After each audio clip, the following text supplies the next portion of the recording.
les arbres, pour les habitants de la ville, ça n'apporterait rien. Pour les arbres, encore moins. On a affaire ici à des tilleuls, et j'ai vu une affiche que Claire a dans le dos ici, qui dit des choses très intéressantes. Le tilleul, c'est un arbre symbolique quand même. Je ne sais pas s'il a été mis ici dans cet esprit-là, mais c'est vrai que c'est un arbre de la liberté dans beaucoup de communes de France. C'est un arbre qui est utilisé pour servir de point d'abri à beaucoup de places de village, et ceci à travers toute la France.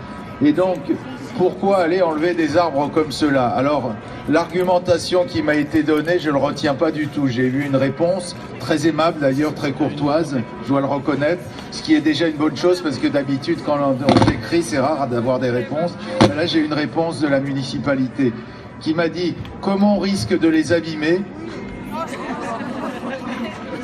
d'abîmer les racines en faisant des travaux, autant les enlever.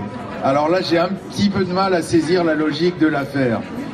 Moi, j'ai une proposition supplémentaire à faire, parce que si la municipalité pense qu'il vaut mieux refaire le sol de cette place, on peut comprendre, et c'est pas mon affaire, moi j'ai pas à m'en mêler.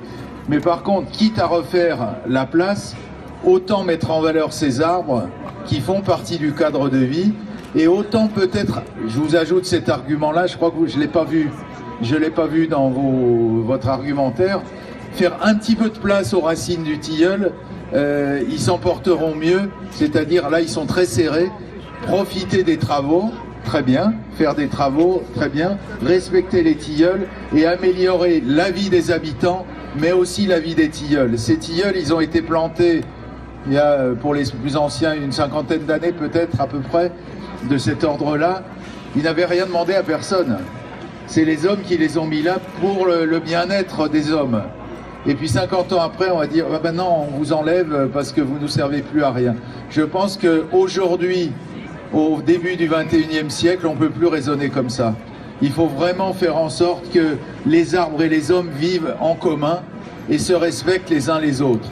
Le seul problème, c'est que les arbres n'ont ni droit de vote, ni pouvoir de participer aux conseils municipaux, ni aux réunions. Donc vous êtes obligés de les représenter.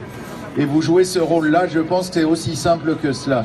Et donc dans ce cadre-là, alors moi je m'occupe plutôt d'arbres, vous voyez, qui ont des centaines d'années, qui ont 1000 ans, qui sont très vieux, très gros, etc. Mais j'ai estimé nécessaire de